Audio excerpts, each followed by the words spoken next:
आप बहुत दूर से आ रहे हैं। चलो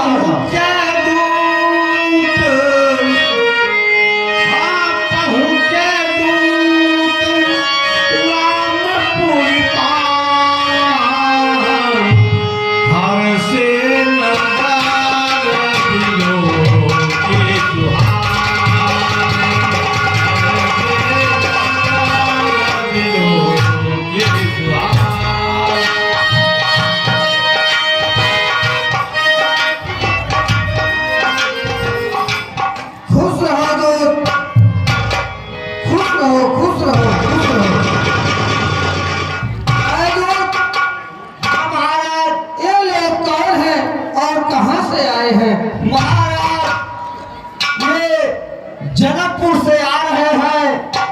अब आगे का तो नहीं पता, आगे ये खुद ही बताएंगे।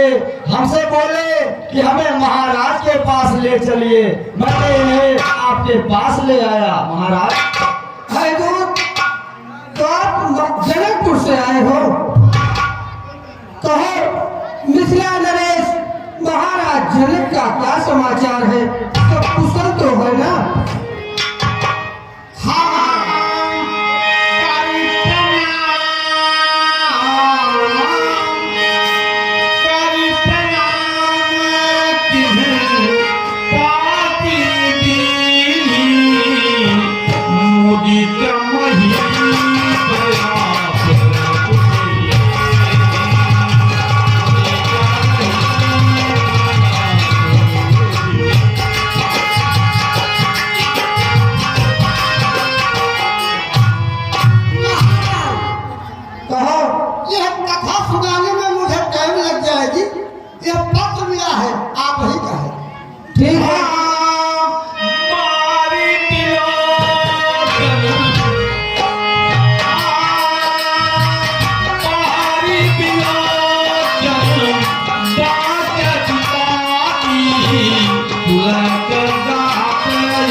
ठीक है। आए मंत्री जी, यह जनकपुर के नाई है, इनका नाम राजलाल है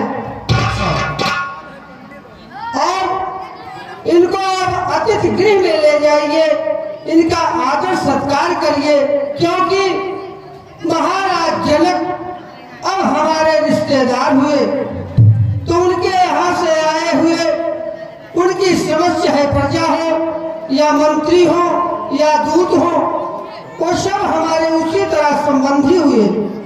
इसलिए इन्हें अतिथि गृह में ले जाकर संबंधियों की तरह इनका आदर सत्कार किया जाए।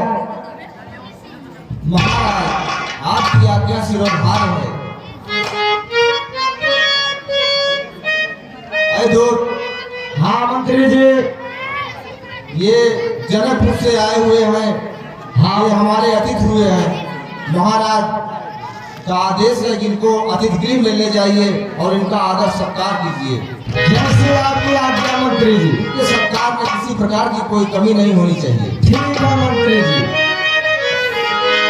नहीं महाराज, हमको अतिथि गृह में मत ले जाइए। अब हम आपको पापी दूत की तरह आपको संदेशा देने आए।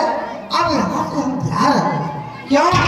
क्या अतिथियों का स्वागत करना मेरा कर्तव्य नहीं है? महाराज, स्वागत करना आपका कर्तव्य है, लेकिन हमारा भी तो कुछ कर्तव्य है। अब जैसे महाराज जनक की बेटी, उसी प्रकार से हमारी तो बेटी है। तो हरिया के देश में पानी नहीं पीना चाहिए और भोजन की जरूरत है। ये बात धन्य हो महाराज जनक। जिस तरह आप विदेह हैं, उस तरह आपकी जनता भी है, आपकी प्रजा भी है। वही संस्कार, वही कर्तव्य निष्ठा आज आपके जनता में भी दिखाई पड़ रही है।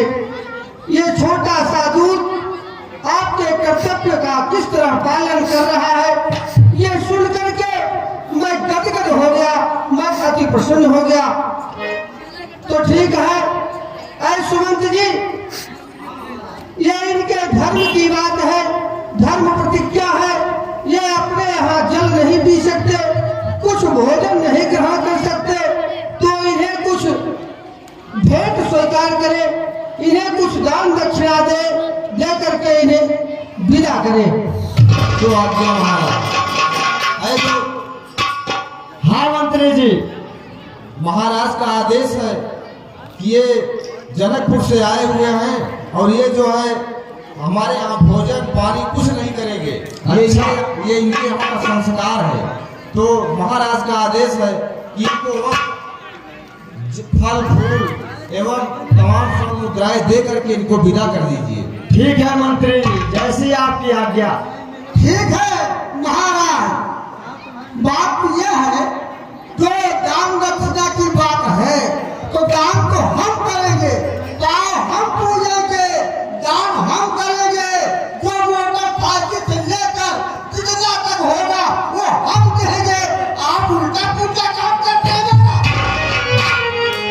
ठीक है, ठीक है, हम समझ गए तुम क्या करोगे। दान पुण्य जो भी मुझे देना है सब महाराज जनक देंगे, लेकिन ठीक है, मैं आपकी भावनाओं की कदर करता हूँ। अब मैं किस मुख से आपको विदा करूँ, ये मेरे पास शब्द नहीं है, आगे आपकी मर्जी, जैसा समझो। महाराज, अब हमारा जैसे आप धर्म की राह में टिके हैं, वैसे हमारा भी धर्म टिकने न पावे, यही आपके हाथों में हमारा है। ठीक है, जिस तरह आपका धर्म न डिगे, आपके धर्म की रक्षा हो, वही करिए, हमारी तरफ से सभी छूट है। ठीक है महाराज, अब हमें जाने की आज्ञा दे महाराज। ठीक है, एवं कल्याण हो, जाओ।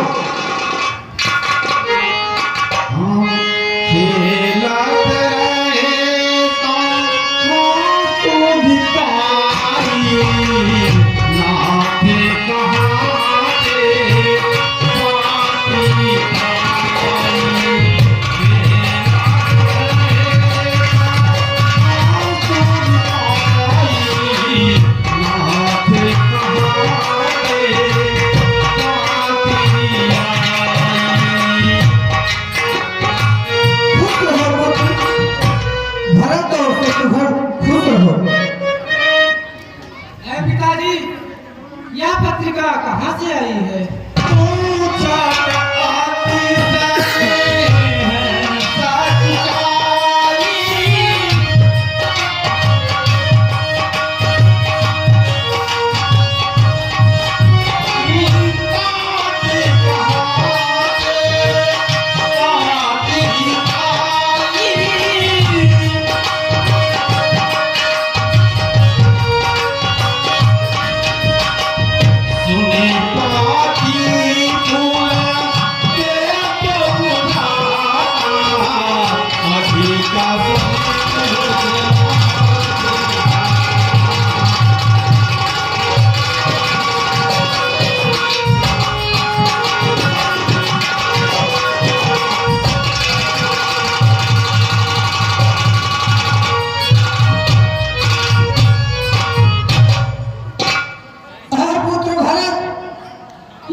जनकपुर से आई है और महाराज जनक जी ने भेजा है।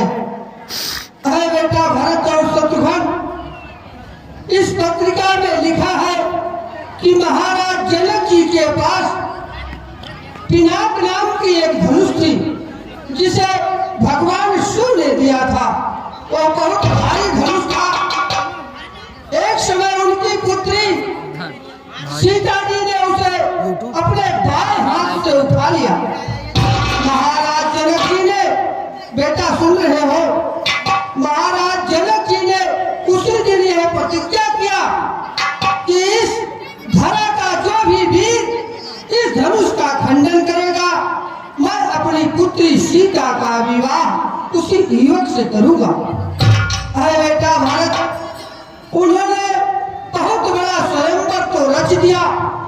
देश देशांतर के बहुत से राजा आए, यहाँ तक कि इस पृथ्वी का सबसे बलशाली राजा रावण भी आए थे, लेकिन उस धनुष को उठाने को कौन कहे, तोड़ने को कौन कहे, उस धनुष को कोई उठा ही नहीं सका। है बेटा, उस सभा में तुम्हारे बड़े भ्राता पुत्र राम ने उस धनुष का खंडन किया और महाराज जनक ने यह पत्रिका मुझे बारात के लिए आमंत्रित किया है। अरे बेटा भरत और शत्रुघ्न, चलो महल में बारात चलने की तैयारी करो। और सुमंत जी, बारात चलने के लिए समस्त